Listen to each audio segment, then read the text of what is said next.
Kasabi natin si Energy Secretary Sharon Garin. Secretary, magandang morning. Kumusta po kayo? Kumusta po, Secretary? Wala audio. Ayan. Okay. At least roll back this week. Nakakatatlo na tayo. Good news. Nakakatatlo. Teka muna, Secretary. Yung binanggit namin kanina, mas maliit yung ina-announce. Pero nung kayo na nag-announce, mas malaki ang rollback. Yung maintindihan namin, ano bang bakit ang liit ng mas maliit yung kanilang rollback announcement? Kaya nga namin ina-announce. Actually, ina-announce na namin yun sa oil companies by weekend. No? Nung Sabado, kinausap na rin. Every Saturday, ina-announce sa kanila. So, pagka Monday, sasabihin na ng DOE sa media. No? Hindi ko alam kung saan nanggagaling yung mga ibang sources. Kasi minsan sa social media kasi madali kasi mag-publish kung ano, kung anong rollback mo, ano. Pero kaya better nga nahintayin na lang yung official. Kasi minsan nga, baka nga oil companies nag-announce, pero baka iba-iba naman. So, ginawa, mga 3 weeks na to, ginagawa namin, ina-announce namin kung ano yung minimum. Para klaro tayo. Kung 10 piso yan, pwede ka mag 11 pesos or 12 pesos na rollback. Pero hindi pwede 9 pesos or 8 pesos. So, para may sinusundan naman na calculation. Kasi ito lang kumbatsero yung pasensya ka na, Secretary, dumidiin lang kami dito. Yung report na ang basihan ay industry sources, 'di ba? Ang sabi, ayon sa industry sources, ang rollback ay 10 piso. Ito yung ni-report nung linggo, ibinalita pa namin kahapon ng umaga dito sa DZRH at sa iba pa. Pero nung kayo na nag-announce, mas malaki ng halos 3 piso yung rollback. Ang laking bagay nun, Secretary, yung 3 piso. Sobrang laking bagay, sobrang napakalaking bagay po nun. Ang tanong po natin, kung ganun po ang kaya palang mas malaki ang kwenta, hindi ba nape-pressure lang naman yung mga oil companies na sundan kayo, baka naman malugi sila? Hindi kaya lugi doon ang mga oil companies? Lugi sila ngayon kasi rollback, binili nila nung kailangan benta nila na mas mura. Pero, nung umpisa rin, ganun din. Di ba nireklamo ng mga tao, kahit mga kasama natin sa media, na nabili nyo ng mura, bebenta nyo ng mahal. So, bawi-bawi lang yan dapat, ibig sabihin, accounting lang yan Di ba? Accounting na. End of the year, dapat zero yan. Wala kang kinikita dyan. Ang kita mo lang kung ano talaga yung porsyento at the end of the year. But kung inventory lang na valuation, kaya lang nagre-reflect siya sa presyo, dapat hindi yan yung pinagkikitaan mo. Opo. Well, Secretary, kami ho'y natutuwa na gobyerno na mismo ang nagkukwenta at nag-a-announce ng rollback. Maganda lang yan habang rollback. Ito nga ang tanong ko, Secretary. Pati ba sa price increase gagawin niyo rin yan? We'll set the maximum. Dapat hindi ka sumobra.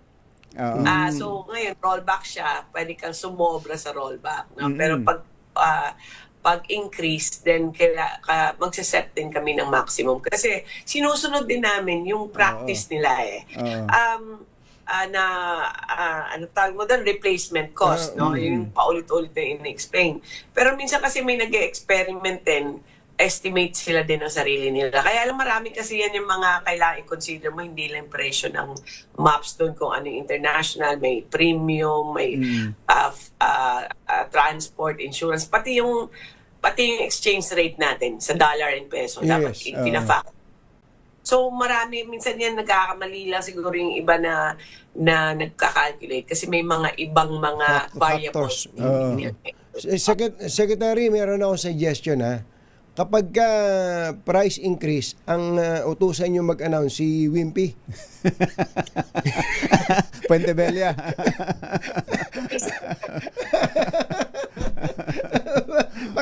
Basta't bearer of bad news si Wimpy.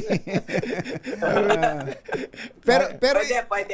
pero ito ho ba pwedeng gawin kahit na wala tayo sa state of national energy emergency? Yung gobyerno ang nag-a-announce na ganyan. Total, kung yun din naman ang tamang computation, wala tayong ini-impose na grabe-grabe sa mga oil companies, hindi ba pwedeng ituloy-tuloy nang gawin yan, Secretary? Ayan. Kung ako lang tanongin mo, legally, I don't think pwede namin gawin to kung wala ng state of energy emergency. Kasi ang basihan ng pag-announce namin is yung EO ng presidente nung nag-announce siya ng energy emergency under EO 110. Tapos na-trigger yung emergency powers ng DOE doon sa batas natin. So, baka pag na-lift na yan, hindi na pwede. Kasi, dito, free market-driven to. Ibig sabihin, liberalized or unregulated siya. Pati sa presyo po. But of course, sa oil deregulation law, meron din naman siguro kayong kapangyarihan, including yung DOJ, dun sa kapag lumalampas-lampas na sila, no, umaabuso na sila dun sa pricing. Profiteering, hoarding, no? Pero hindi kami pwede yung mag-set. No, na ngayon kasi kung wala yung energy emergency na yon, kailangan pa mag-discuss pa kami o magdebate o pumunta ng korte, no? Ngayon po, at least bago pa mangyari yan, yung DOE na mag-set. So yun po yung difference yan, na hindi na tayo kailangan magdebate pa at magkasuhan pa. Kundi ngayon, si set na, we avoid it before it happens. Hindi, baka mahiya. Kapag, kunwari, hindi nyo alam na nakikinig sila, magkwentuhan tayo dito, alam namin, ang rollback dapat 30 pesos eh. Kahit na wala ng kahit wala ng energy emergency, ha? Yung pwedeng mag-a-announce ang gobyerno pero hindi i-impose. Hindi i-impose. I-announce. Ang alam namin, ang kwenta, mas malaki rollback at mas maliit lang ang increase eh. Hindi, pwede namin gawin yan. Kahit hindi nasa munod, pwede naman. Kaya lang parang yun pa yung pinapacheck ko ngayon kung hindi ba yun na nagsiset na kami ng presyo at baka kami yung kasuhan kung wala ng emergency, no. But ang isa is why ang ginagawa namin ngayon sa Kongreso at sa Senado, sila rin humihingi at prepare din namin kung ano yung mga changes sa order regulation law na suggested namin. So, isa naman yun sa mga suggestions namin. Opo, okay. Ano bang balita niyo po ngayon sa world market prices? Considering kahit papaano may kaunting magagandang balita diyan sa Middle East talks, di ba? Meron, pero meron ding masamang balita. So kaninang umaga medyo tumaas siya, pero wala pa naman hapon pala tumaas siya. So, 1 day pa lang naman. So, hopefully, sana nga. Kasi 5 days ang kailangan namin eh. So, i-average yung 5 days. Pero 1 out of 5 days, medyo konti pa lang yan. Hopefully, siguro mga few days pa, makita natin kung tataas man o bababa next week. Bago magyera, ang presyo, kung tama po intindi ko, yung pagkakatanda ko, Secretary, naglalaro sa mga between 55 and 65 ang diesel. Yung dito sa atin. Sa atin. Ngayon 75 na eh. May mga 75 na o 76. Kumbaga, konti na lang eh. Kumakatok na tayo sa dati. Sana sa tingin nyo ba ay aabot tayo dun sa dati kung based on at the rate things are going in the Middle East? Sa ngayon parang bababa pa naman siguro pero hindi ganun kababa. Yun yung assessment ng mga sa industry, no. Hindi siya babalik kung paano dati kasi may damage pa yan sa Middle East eh. Yung ports nila lahat, pati yung mga oil facilities nila. So pero sana wag nang tumaas, no. Pero but it's possible na hindi siya babalik sa 55 or mga line of, no. Line of 50s. Kaya mahirap lang, nag-speculative na yan eh. Kaya actually depende yan, hindi naman depende sa mga Pilipino yan, depende yan kung anong gagawin nila Trump doon. Tama. Sa Middle East. Ay, update lang ho, Secretary, sa yung power outlook natin. Kapag ganitong sobrang init kakaba ba tayo? Baka may mga brownout na mangyari. Kumusta po ba? Pag isa is wala namang blackout, minomonitor namin. Hindi pwede sabihin ng mga electric co-op natin na mag-blackout sila dahil tumaas yung presyo ng diesel or wala silang diesel kasi meron tayo. So, kada isa niyan sine-check namin ngayon kung kumusta na yung status nila. Pero ang blackout, posible kung sobrang taas yung demand natin. No? So far, inayos naman namin yung schedule ng mga maintenance ng mga generation companies. Pero minsan, nung nangyari itong mga last year or 2 years na, sobrang init, nasisira din yung mga power plants natin eh. Dahil sa sobra din ng production nila, tsaka sobrang init. So, yun po, closely monitored siya. So far naman, hindi pa namin nakikita sa outlook namin na may blackout or may red alert. Yung magkakaproblema sa supply, ano. Pero sa bayarin, sa electric bills, Secretary, i-expect ba talaga na malaki ngayon? Kung malaki yung konsumo mo, di talagang lalaki yan.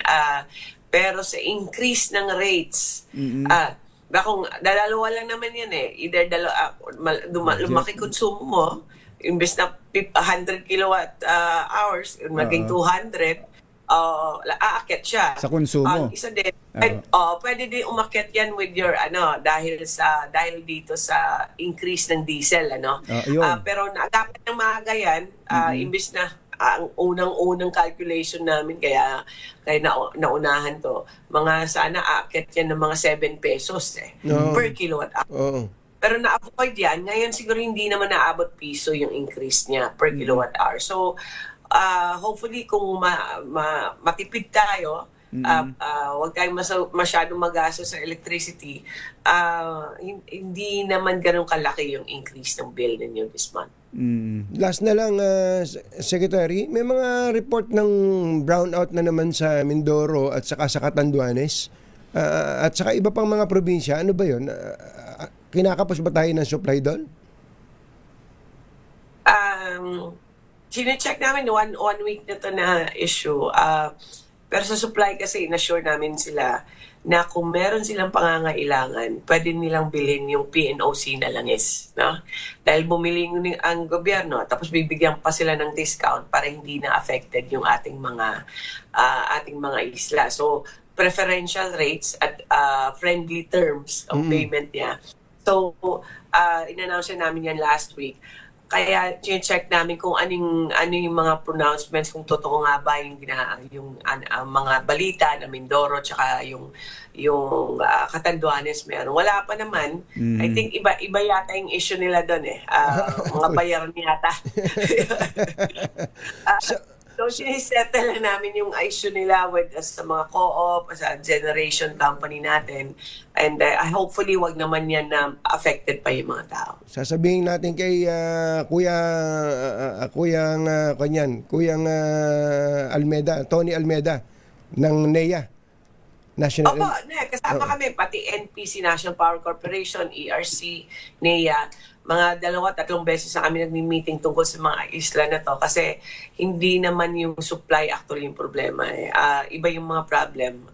Mahirap, mahabang kwento yan. Pero I think kung supply lang naman, sinisigurado namin na meron sila. Secretary, salamat po sa inyo. Magandang umaga po. Thank you. Good morning. Good morning po. Si DOE Secretary Sharon Garin.